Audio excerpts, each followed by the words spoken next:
Hello and welcome. We are here with Senior Advocate Mr. Colin Gonsalves. And sir, I have to say that I have been extremely inspired by your work. So has been, I think, a generation of young students. Because I wouldn't hesitate to say that you're one of the very few people who I think imbibe the spirit of what lawyers should be in this country. Of course, there's no dearth of lawyers, but how many people are there who really stand up for the right and who have dedicated a lifetime doing it? So may your tribe grow. Now, so today here in India, we are witnessing some very interesting times. On the one hand, the government has come up with several bills, notably the RTI Amendment Bill, the UAPA Bill, and of course, there is no sign of any comprehensive bill on mob lynching. Now, you have dedicated decades working for human rights. What are you thinking for the last few days? How do you look at the entire human rights scene? And do you go back and think about we're really sort of moving towards dangerous times, or do you think things are not as bad as some people are making it out to be, or do you think it's a nightmare? Where are you? Well, I think it's worse than what we imagine. I think we can't even imagine how bad it's going to be. Perhaps nightmare was an adequate description of the days and nights that we are going through. But I still don't think people can gauge the extent of the nightmare and the depth of the nightmare. I think we are still living in a little bit of a fool's paradise. We knew as human rights activists that we would come under attack after the lynchings took place and killings and all that. But even we never expected it would happen so rapidly and so drastically as it has happened now. And basically the dismantling of the laws, human rights is always translated into laws. The dismantling of the laws, and dismantling is not a correct term really. It's like taking a sledgehammer to the law and smashing it in one blow. No discussion, no debate, no procedure, nothing. In the name of effectiveness. This is something that I don't think anybody really anticipated. We knew that we were going to come under attack. We knew that. We saw the FCRA attacks and so on. But we never expected the cruel nature. It's absolutely cruel, merciless. That kind of attack, we never expected that. But so where from here? Because on the one hand, you feel that there is such an onslaught on anybody who would speak up against the system and the government. Now the human rights, activists, the human rights defenders have for years together been speaking up. They've been taking on the state head on. But today there seems to be this strange sense of fear in the environment where nobody really wants to speak up, nobody wants to call a spade a spade.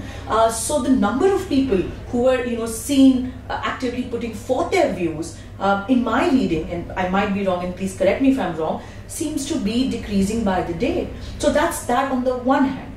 On the other hand, since we are speaking as lawyers, how many senior lawyers there are who really think that it is their duty to speak out at times when the Constitution of India itself is in danger? I mean, what happened in Kashmir, and maybe we can have a separate quick question on Kashmir. But sir, what's happening in Kashmir? If people are defending it in the name of, well, what they did was right, how they did it absolutely doesn't matter. Then we are really saying that the government can actually come and effectively change the entire Constitution if it has the majority. So, what are your thoughts on this? Well, there are a number of questions in that Yes. omnibus question.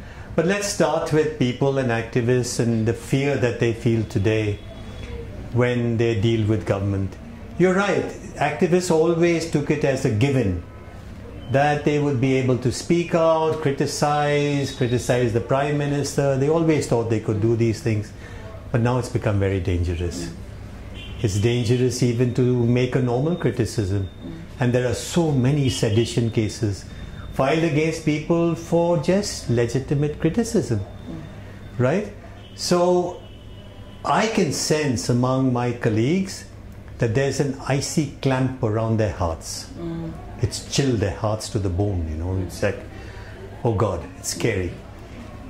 To those who are a bit more adventurous, they are still going on as usual, but they get this feeling that they are being watched, that their emails are being intercepted, their phones are being intercepted. Every innocent statement that they make can be taken out of context. Have you kept your accounts exactly correct, or is there a slip up here? Have you had a party where you've had beer, etc.? Whatever, you know. Innocent things, really innocent things. And I feel you're absolutely right when you say people are scared. Am I scared? I'm scared, right? That I won't stop talking because I'm scared is a choice that I take. But am I scared? Of course I'm scared. I was never so scared before, but I am scared today when I think, okay, any moment, like what they did to my colleagues, you know, they may just take you, put you in jail and say things about you, and will come in the press, slander you here, do things, of course. But for me, it makes me even more resolute. I have a strange reaction to this, which is not a normal reaction, but it makes me more resolute. I must stay within the line. I mustn't break the law. I mustn't take chances and do any hanky-panky. I understand that. And all of us in the human rights movement understands that. But it makes us, I think, more resolute as well. We are more scared, but we are also more resolute. We are going to speak up. We're going to say the truth. What's our job? Our job is to speak the truth. Speak the truth clearly. Speak the truth every time, all the time, relentlessly. Speak up. We don't have guns and bombs, and we don't have surveillance. We can't do a thing. We are actually quite insignificant people. But we have our voices. We have our conscience. We have a clear way of thinking. We have some principles. And we know we are right. We know we are right, so speak up. And that's the only message really that I would say. Speak up for the truth. That's all we can do. But so how do we take this entire spirit of speaking up, not just, you know, I mean, to a broader circle? How do we take it to the masses? Because what I find very surprising is that there isn't really enough of outrage and protest, you know, even though the kind of developments have taken over the last few weeks. I mean, lawyers, especially the legal community, have been known to be one of the most vocal communities. But why do you think isn't there that sense of protest, even amongst those who have nothing to fear? I mean, secured people in the profession. Why aren't people speaking up in the legal profession, sir? And then a broader question is, you know, what do you tell to the masses? What do you tell to the non-law people, the lay people? Because they think if lawyers aren't speaking up, if they're scared, if whatever can happen to the top lawyers in the country, who are they and how are they supposed to deal with this? Okay, I see it a little differently from you. I don't see lawyers really as being the opinion makers in the country, and lawyers speaking out would mean that others would take courage and speak out. I would say that ordinary people in society are the leaders of society. People organizing people organizing tribals, Dalits, slum dwellers, etc. And I get a little bit of a different picture from the mainstream picture, because the newspapers today are owned by corporate houses largely. Right. So they don't cover things that they used to cover. Sure. And I would say that if they were the newspapers of the old, you would see a lot of stuff in your morning newspaper, which you don't see. Yes. You see daily rubbish, somebody falling into a manhole and things like that. You don't see anything about human rights.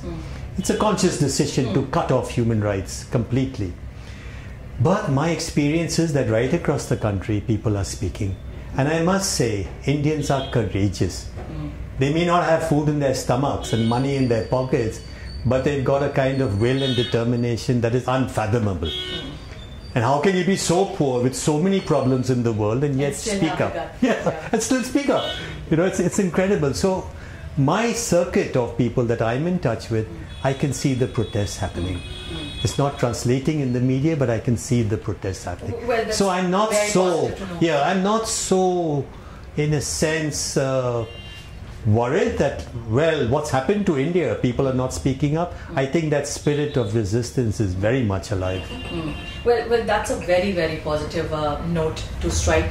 But so let's look at the role of the Supreme Court. Now, what's unique about you is that not only have you been working on human rights, you are one of the best lawyers we have got in the country. There are absolutely no doubts about that. Now, you've seen Supreme Court up and close. And Indian Supreme Court has been, hailed as one of the most revolutionary Supreme Court. I mean, we have taken human rights very, very seriously. We've given, to a large extent, it could be said, it wouldn't be an exaggeration to say that we've given human rights jurisprudence. We've definitely made a significant contribution to it. But with the change of the wave, do you think that the Supreme Court, I mean, would it be an exaggeration to say that the Supreme Court also seems to have been captured in some way, where the common people are not perhaps seeing this role of the Supreme Court very clearly? Maybe that's a good thing, maybe that's a bad thing, because for the longest time we had a question of judicial overreach.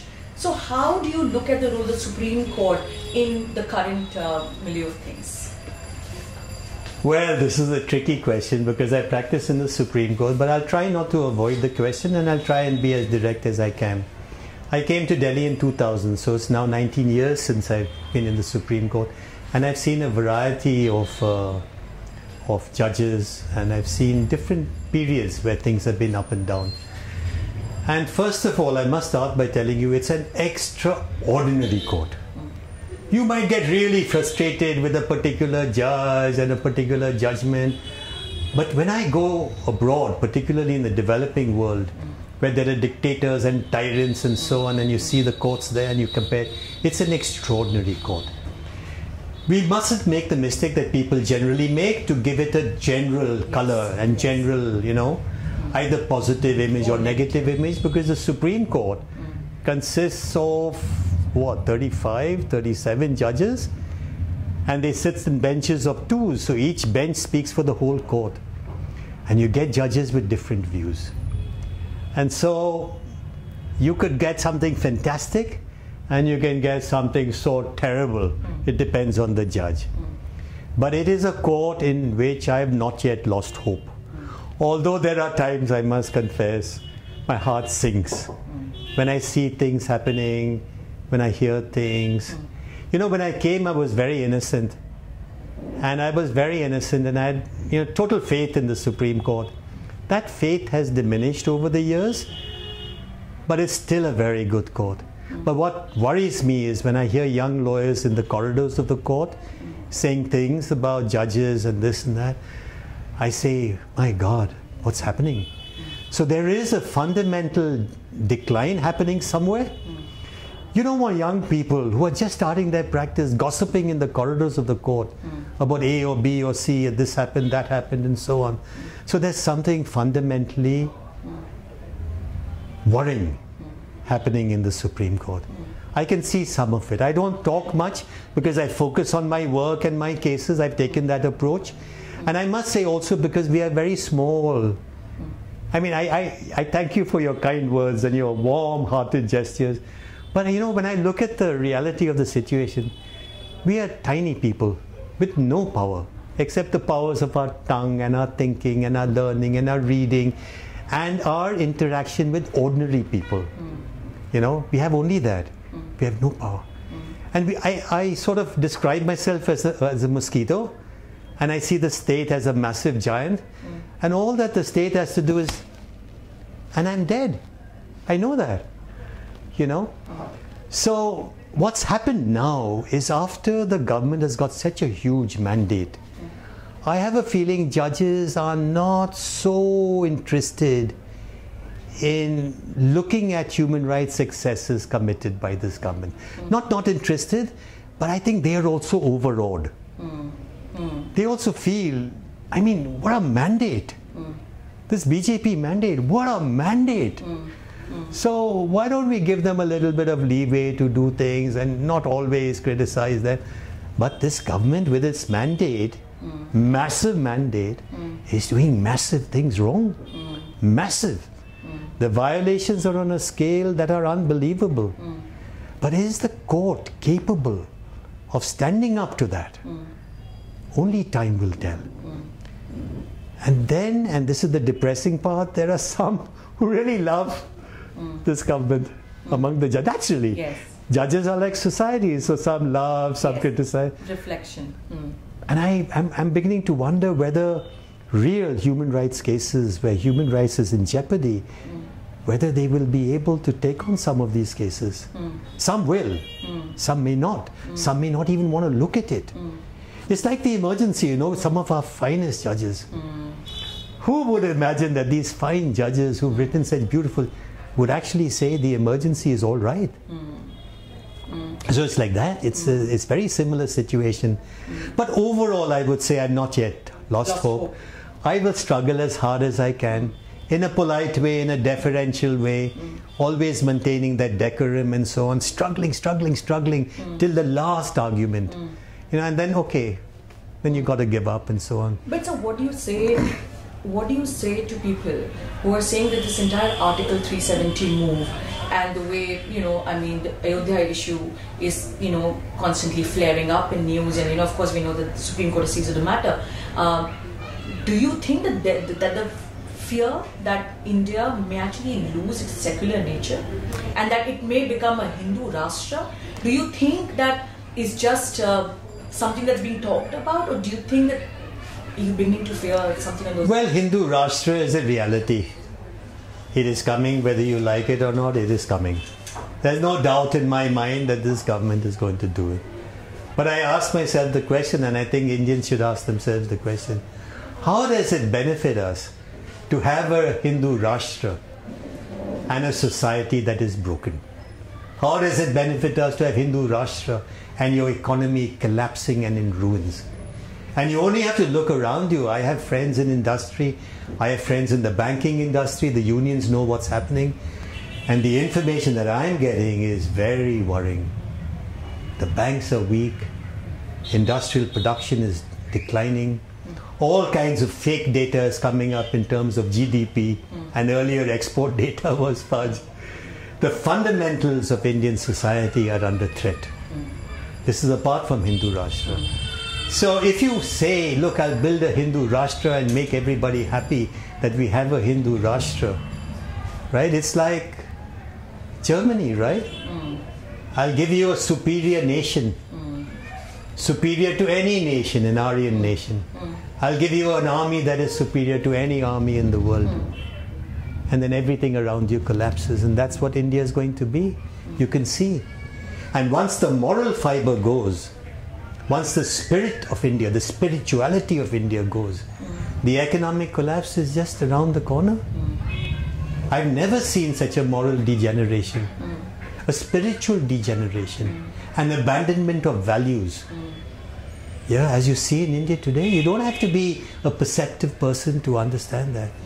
And once spirituality dies, which is dying, even people who talk about this God and that God and this Dham and Char Dham and this Dham and whatever.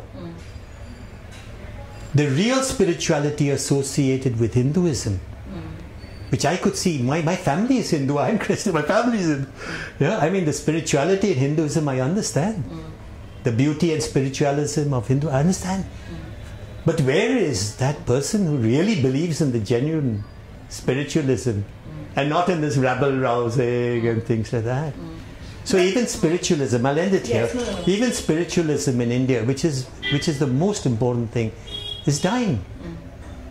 And after that comes the deluge, the breakup in society, the unity of Indians, the nation building that, people don't want to talk about Nehru nowadays, or we leave him out of the conversation, I suppose, politely and discreetly. But nation building is what every Indian wanted to do. Where is that nation building today? Is nation breaking? Go to Assam, you see it. Go anywhere, you see it. But please tell me, what's happening in India is clearly not unique. It's not the first time that any country is facing what we're facing. You invoked the example of Germany. So clearly nations have come, from those dark days, and we're seemingly moving towards those dark days. What do we do? So every law student or lawyer, or just a common person who is hearing you, who knows that you've worked towards it and you see this as clearly as you do. So there comes a certain authority with, when you say that, clearly we're moving towards a Hindu Rashtra. Is there a way out? Is there a rollback? And do you think that the Constitution could probably play the role, that if we hold on to the Constitution, maybe things wouldn't go that bad? The first thing we have to do is not to look over our shoulder to see if anybody is following us. Every Indian will have to look into her heart and his heart and say, I have to harness my spiritual energy and speak up for what is right. And you might feel that you're alone, but you are not. There are millions who think like you do. There are millions of Hindus who say, this is not the Hinduism that I was taught when I was a child. This is not the Hinduism that I understand.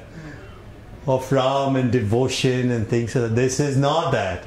This is a perversion of that, and we must go back to a genuine spirituality. And I think if we stop looking over our shoulders to see do we have support, and we are willing to put our lives on the line and say whatever it is, I'm going to do what I have to do. Right? You mentioned the constitution. I prefer the spirit, the absolute inside you. You know? And although I'm a Christian and there are Christian, stories about the absolute inside you, I think Hinduism has some, in the Gita, for example, some of the best examples. In the discussion between Krishna and Arjuna about the absolute inside. You don't have to go to a god, you don't have to go to a temple, you don't have to go to a mandir, you don't have to go anywhere. It's inside you. Today, Indians are called upon to harness that spiritual energy. Speak out against injustice no matter what, and be willing to risk their lives in this endeavor. That is what the new, let's say, political, social regime, this is the challenge of the new regime, and we must rise to the challenge. Will we win? Yes. Truth always prevails. You can take one fundamental, truth for granted. Righteousness always prevails. There are periods of darkness and Kali Yuga, and I think now we're in the heart of Kali Yuga, right?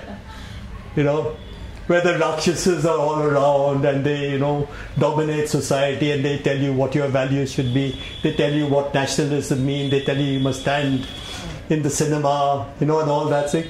Rakshasas rule, right? But the rule of the Rakshasas is always temporary. And people of righteousness are always in the majority. And we can't go by television and newspapers because, it's all owned by the corporate houses. Truth will prevail. I have no doubt about that. And I think in my lifetime it will prevail, which is even better. I am feeling so happy to see the eternal optimism in you, which is so lacking in what we hear in mainstream media today. But on that note, sir, Article 370, 35A, Jammu and Kashmir, it throws several thoughts. The future, the way it was done. The Prime Minister lying on the floor when he was asked about Farooq Abdullah, and he said, they're all fine. And then Farooq Abdullah comes out and says on record that, his son is in jail and he was definitely under house arrest. When has it been, when does memory tell you, and I'm sure your memory is longer than mine, that a Prime Minister clearly lying on the floor of the House, it's not covered, it's not recorded, it's not talked about. You move in, you go into a state, you divide up a state into different union territories, and you decide to do what you want to do. Now, there are people who are saying, well, this was long coming, it's well-meaning, this is what the majority wants. But what about the procedure? What about the constitution? Without debating necessarily whether the end in itself was good or bad, and I'm happy if you want to comment on that. But my focus necessarily is in this game of law and politics, what is the role of procedure? Because if rule of law goes away, then we really, what are we left with? Because then clearly they could do that with any other state. So what are your thoughts in Kashmir today? Well, 370 seems to be legally wrong. It seems to be morally wrong. Let's deal with the legally wrong aspect. It's enormously complicated. And I don't think it is easy for anyone to come up and say this is the answer. And the topic for me personally is a little new, but I'll give you my take on it. The amendment in the Constitution can always be made. 368 of the Constitution will allow you to amend the Constitution. And apart from the basic structure, you can amend any article of the Constitution. Right? They've not gone that route, which would require them to call Parliament, have a discussion, have a debate and so on. They went the 370 route here. Now it's complicated because there are judgments of the Supreme Court on 370 sub-article 3, which is the notification route. Instead of calling Parliament and doing the Parliament route, 370 sub-article 3 gives you the presidential notification route. Right. And that says you can amend by notification. With a very important caveat, which is you will take the concurrence, so concurrence means agreement, of the Constituent Assembly. Right? So obviously when you drafted the Constitution, you require, that was critical, that it can't be done by the President acting alone. You would take the Constituent Assembly is gone, concurrence not possible. What the government says, concurrence not possible, therefore not necessary to even think about that. Therefore I say I'll do it directly. Now that is a fundamental mistake. But there's a judgment of the Supreme Court, which appears to be a very, very wrong judgment. A same kind of conclusion. So we are not on very clear ground, let us say, right? Although I believe that that judgment is completely wrong. Now, you must go now by the Parliament route. You can't go by the notification route. If that is correct, is there a judge in the Supreme Court or a bench of the Supreme Court which will hear the argument that a larger bench has to be constituted to look at the legal impact of 370 sub-article 3 in a situation when the Constituent Assembly is not available? And I think it's an excellent case, because if you look at the Constituent Assembly debates, it's an excellent case to be made that that judgment is wrong. That's the legal aspect. There'll be many people who are filing petitions already without even studying, thinking and so on, and that's not a good thing. Actually, it's not a good thing. I think there are serious people in the country working on it, very good young lawyers working on it, and I think they'll come up with excellent petitions. So the persons who are rushing to court quickly with skeleton petitions are doing the country and the legal system a grave disservice here. Look at the moral angle. Actually, that is an argument as important as the legal argument. Put yourself, like Gandhi said, when you have doubts, put yourselves in the shoes of an ordinary person. Put yourselves in the shoes of an ordinary Kashmiri. Let's say the majority of Kashmiris, peace-loving, they want to do their business, they want to have their families, they want to see their children grow up well. They're not interested in terrorism at all or supporting terrorism and so on. Okay, they're upset with what they call India. They're upset with us because we have a history of torture, shooting, killings, slander, this, that and the other. So they're upset. Can you think how, and India says this is an integral part of us, can you imagine how millions of Kashmiris feel? The dread, the fear, the angst, the anger. And if you have an instrument, you're doing something which is causing people to basically break down and say this is the end for us Kashmiris, is that not a good enough indictment of the step that you have taken? So I think morally wrong, there's no doubt about it. Although most of my people in India would say, no, let's celebrate. Some people are in fact celebrating, let's celebrate 370. It's not an issue of celebration. In fact, sir, Mr. Amit Shah made a statement, official statement, saying that in the next 5 or 10 years we'll make it one of the most developed states in the country. And they said, I think the way the narrative is being sold to the people, to non-law people and even law people, the narrative is now you can buy land in Kashmir. And I heard also that you can go and marry a fair-skinned Kashmiri girl. Yes. And of course, how many people in India know that this law about not being able to buy property is not just in Jammu and Kashmir, that's true for Himachal Pradesh, that's true for Nagaland, that's true for so many other places. So why not challenge that? So how do you begin to counter that narrative? I think the answer is simple. We have heard people tell us now Congress government said the same thing, BJP says the same thing. We'll give you a dream India, a developed India. We have heard this story for too long. And I don't think any Indian is buying this story anymore. You said we'll give you everything. We'll solve the banking crisis. My friends in the bank say the banks are in a fundamental crisis. I get worried. I've got my money in the banks. What will I do with it? Will I get it back if there's a crisis? You know, I'm insured for 1 lakh. If I have a crore in the bank, I'm insured for 1 lakh. All right. Then you say, all right, Ganga, I'll make the Ganga pure and the rivers of India. And I've got a case in the Supreme Court saying that 10 of India's main rivers are the most polluted rivers. We've destroyed our river system. We've destroyed the Ganga completely.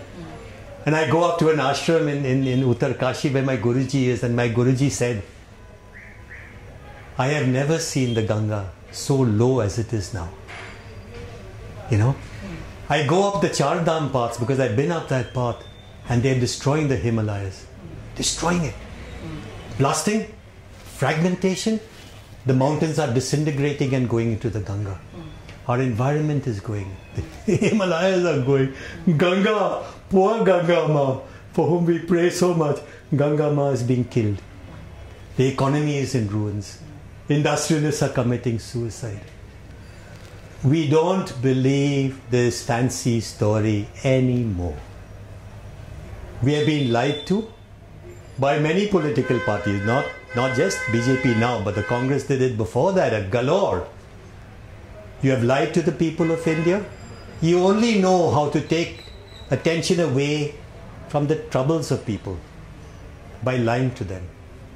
Starvation deaths in India have started again. We've got a case now in the Supreme Court on tribals dying of starvation in a country which says I have a 7%, 8% GDP growth rate. The country is in dire crisis. And this lying will stop working soon. So don't worry about it. I know it's the business of politicians to lie. So they will lie and promise you that, you know, in Kashmir we'll do this and do that. How can you do anything in Kashmir when the Kashmiri people, who actually are so loving and caring, and the majority of them are secular? There will be a few here. And I know Pakistan spies come here and do, you know, all kinds of terrorism. I know that. But to mix up a Pakistan terrorist with the vast majority of Kashmiri people, what kind of a... It's not a mistake really, it's a lie, isn't it? It's a defaming of a people. It's a downgrading of a people. It's a degrading of a person. So I would say nobody is going to buy this story of Kashmir becoming, you know, a very great and beautiful place. It's not possible. Your model of development has destroyed India, has destroyed the environment completely. Your environment ministry today is a worthless ministry, totally worthless ministry. You've destroyed all that is good in India. India was so beautiful. India was such a beautiful country with trees and forests and clean water and sages in the forest, you know, doing meditation, and all that is gone. All that is gone. So we don't believe these lies anymore. Mr. Prime Minister of the BJP, Mr. Prime Minister of the Congress, we don't believe. People don't believe. And so while I have a lot on my mind still, but I think perhaps for another conversation, you've been very kind to give us so much time. But perhaps my last question would be that you've had a very long innings, so to say. Inshallah, there's a lot moving forward. What would you say have been one or some of the most biggest challenges working in the human rights space? And what do you take away? So what do you say to young law students or young students all over the country who are now about to start their careers? What do you tell them? And they are at very interesting times. Our generation, I think, is going to be witness to some very interesting times. And as you said, I love your analogy of a mosquito. And they feel it somewhere in their spirit that they're too small a player.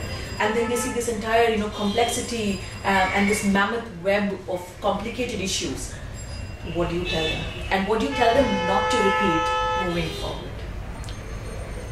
Well, see, when I grew up, we grew up in the period of Che Guevara and so on.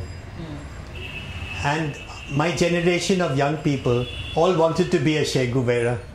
You understand? We wanted to struggle against the strong and live in the jungles and fight and change. We grew up with an idea that an individual can change the world. Right? This is not looking over your shoulder business, right? An individual can change the world. Che Guevara, Fidel Castro changed the world. Right? But today's generation is different. It's the globalized generation. It's a generation that has grown up atomized, with no confidence in themselves that they can change the world around them. They don't have that confidence, right? With no ideological confidence that I must struggle, I must have a revolution, and I must change India. If I say that to a young person today, they'll say, oh, God, what's he talking about, you know? You get it? So the hope is for those within the young who are restless, you know, who are troubled souls, and it will be a ever enlarging circle of troubled souls who say, look, listen, this is what my mama and papa tell me, right? This is what I should do, this is what they say. But I have a feeling that this is not the way forward. And that is going to happen when they realize that the economic future that their parents had during the period of globalization and all that, they got good jobs and high salaries. That's not gonna happen anymore. I go from college to college and tell young people, you're in the 20s, wake up now. Think afresh now. Don't listen to what your parents tell you. Don't listen to what your politicians tell you. Don't listen to what judges may tell you about your future. Don't listen to anybody, because they haven't the foggiest idea what's going to happen 10 years down the line. 10 years down the line, there will be a crisis of the kind your parents never imagined, of the kind that they never trained you to anticipate. Think now. And think innovatively. Become entrepreneurs. Become mental entrepreneurs, you know, social entrepreneurs. Become thinkers, become revolutionaries. And think of how you want to order your life in a different way. And you can see the signs among young people. When they took up the transgender cases, when they took up 377, when they take up rape, young people are jettisoning the values of the old. Earlier we used to do puja and touch your feet, and if you're bald and you have grey hair, then I have to listen to you. I tell people everywhere, don't listen. They don't know what to tell you what to do. They don't know. The old and the aged and the very, you know, high in society, people of high rank, you know, you forget that past. They don't know what to tell you because they still think India is shooting upwards. They don't have a plan of action for India shooting downwards. We have, right? We can live simply. We can live with a small carbon footprint. We know the changes that should be made around the world. We have revolutionary ideas, but we don't have revolutionary confidence that we are right. They must get that confidence. And time will give them that confidence. The crisis ahead will give them that confidence. And then you will have a new leadership in India. The old must go. This caste rubbish must go. This Hindu Rashtra must go. Secularism must come. Peace must come. Sexual discrimination must go. Caste discrimination must go. And it will go. India is a young country, one of the youngest countries with the largest population of young people. They will now put their footprint on the future of India. They will emerge as the leaders of India. 10 years, this 10-year period is very critical. I hope I live 10 years more. This 10-year period is very critical. And you will see change. So the Hindu Rashtra people are planning their own tamasha and, you know, jing bang and celebration. But they are not looking at the real things. They're not looking at real India. The unification of India. The real unification of India. The nation building of India. As a powerful nation, not dominating others, but living in harmony with others. That will come. The next 10 years will say. Well, what do I say except I think I'm going to sleep well tonight, and hopefully everybody who's listening to you through this video, I think, is also going to get some much needed positivity and inspiration. So thank you so much for being so wonderful and being so hopeful in such dark times, and please keep guiding us. And it is true, as you said, that maybe younger generation needs to have more revolutionary ideas, and they can't wait for people to tell them what to do, But it is important, as per the Indian tradition, to have people like you who have walked the path, so to say. So thank you so much for all the wonderful work. And I must thank you for your overkind words, I must say. I'm quite an ordinary lawyer. When I see the other lawyers practicing in the Supreme Court, I realize that my knowledge is very limited. Whatever I have, I've used well, very well. But thank you for your very, very kind words. But so that just gives me, I have the curiosity to ask this one last question. When we speak to people of our generation, a lot of seniors, a lot of people of your generation complain that you guys are in for quick money, quick visibility, quick everything. You don't want to wait. Perhaps our generation, they say, doesn't have the patience.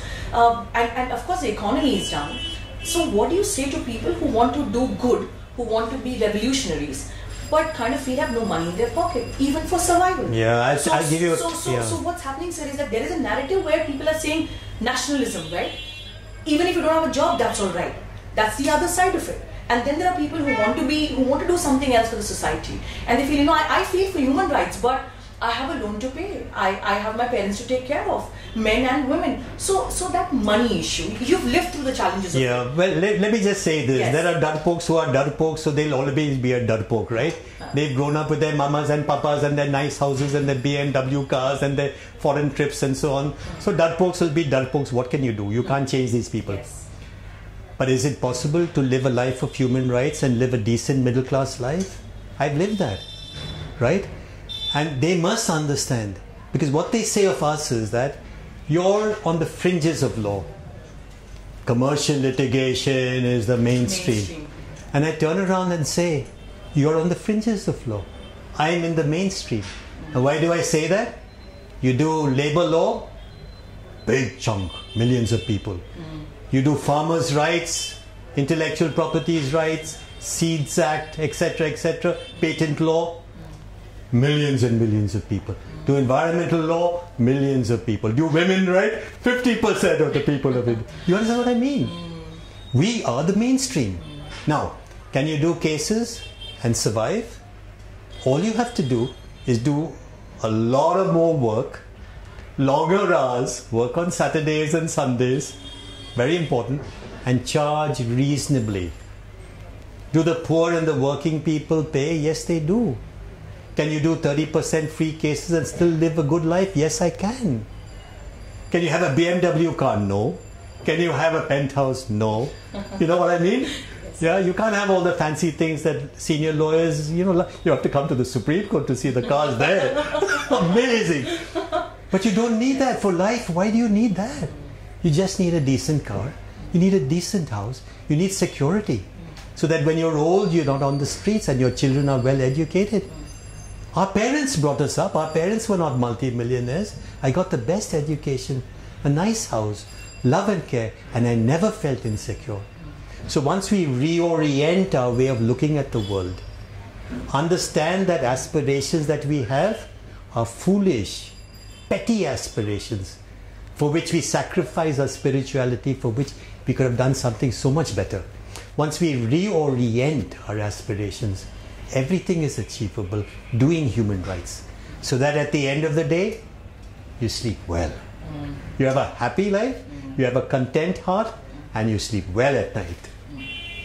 Thank you so much. Thank you very much. On that note, thank you for watching. Do tell us what you think. If you have questions, who are the people in the legal profession who you would want to hear from? And keep watching LiveLaw, subscribe to LiveLaw. Thank you so much. I'm Advocate Colin Gonsalves. Thank you.